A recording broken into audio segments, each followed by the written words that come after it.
Hello, my name is Tom Jackson. I'm President and CEO of the Ohio Grocers Association, and I welcome you to another edition of OGA TV.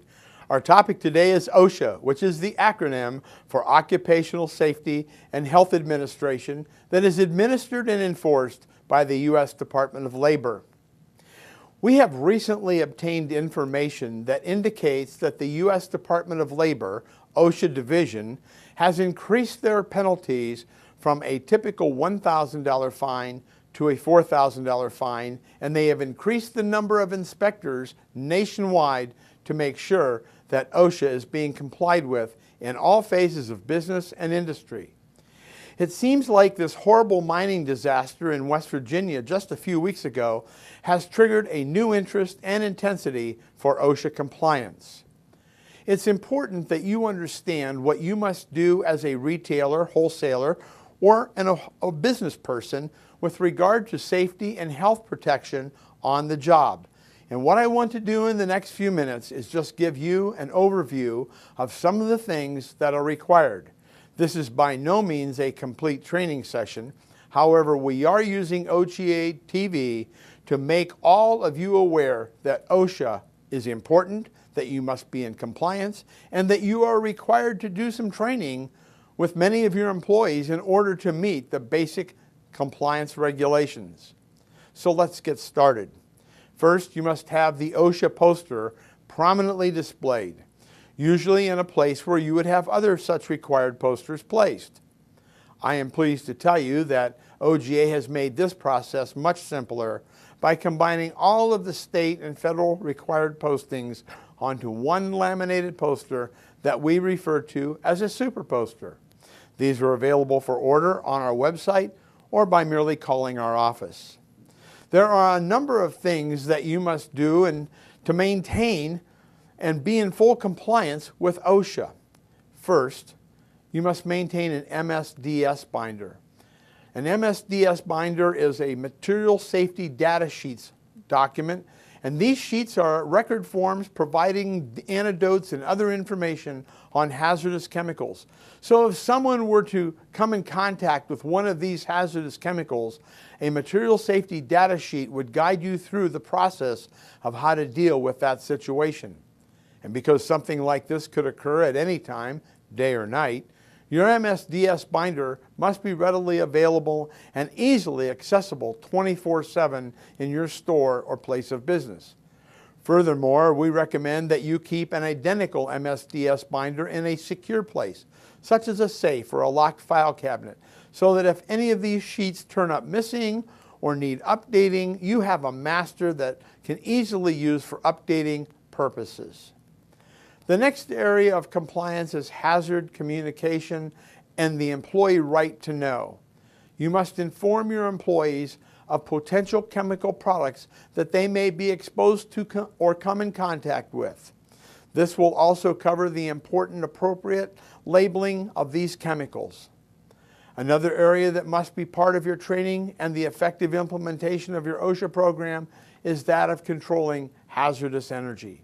This is known as lockout tagout policy. A quick example would be if someone were cleaning a piece of dangerous equipment, like a meat saw.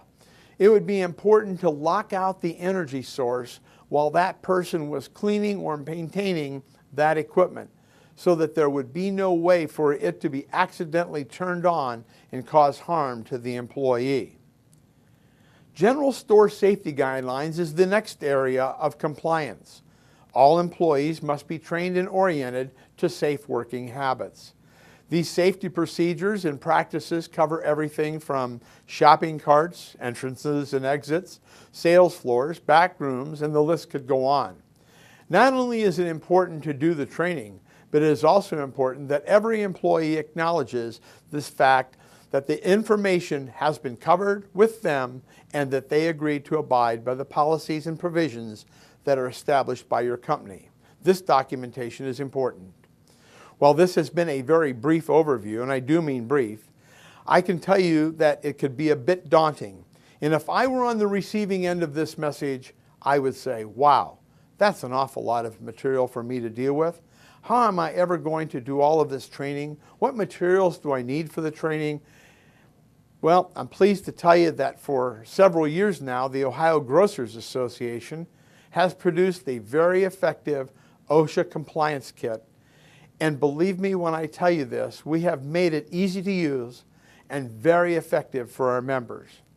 We have a complete manual with all of the appropriate forms that need to be completed and signed, DVDs that deal with the chemical safety on the right to know part, another DVD on store safety practices, MSDS binders ready to be filled, and we have a complete training outline that will streamline this process for you. Many of our members have already purchased this OSHA kit, and if you have, I hope that you will make sure that you're using it and that it's updated and current. In case that inspector walks in your door, you're prepared. For those of you who have not done this or don't have these materials in place, we would be happy to make our OSHA kit available to you so that you can become compliant and maintain that status. Simply go to our website or call our office to order an OSHA kit.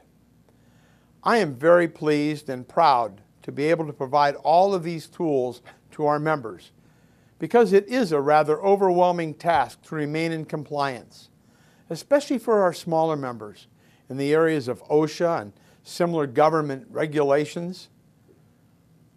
Recently, I was in an industry gathering when someone came up to me and said, "Tom, you don't remember me, but I was at one of your seminars when you talked about your OSHA compliance kit." We bought one. About 3 weeks after purchasing it, an OSHA inspector came into our store. After showing him the program that we had in place, he looked at me and said, "You're doing exactly what you need to do. You have a good day and continue to do what you're doing." And with that, he turned around and left the store. Obviously, he was very grateful for what this kit had provided to him, and we know that it can also be of help to you. But let me close this OGA TV segment by saying we're not on TV today to sell OSHA kits.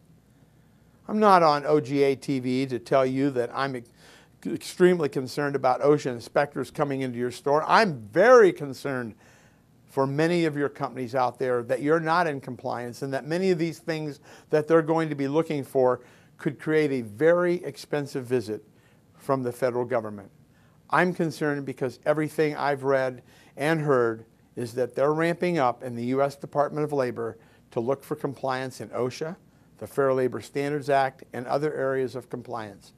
And I just want you to know that we're using this OGA TV segment today to let you know that you need to be in compliance. If you are, that's great. If you aren't, well, we can help you. But most of all, I want you to know that I'm very concerned, especially for our many small members who may not even be aware of all the things that they need to be doing in this area. Well, I hope this OGA TV segment has been helpful to you, and I look forward to joining you again on another important topic in the very near future. In the meantime, don't hesitate to go to our website, www.ohiogrocers.org, and thanks for being a part of today's program. Thanks for listening, and we'll see you again.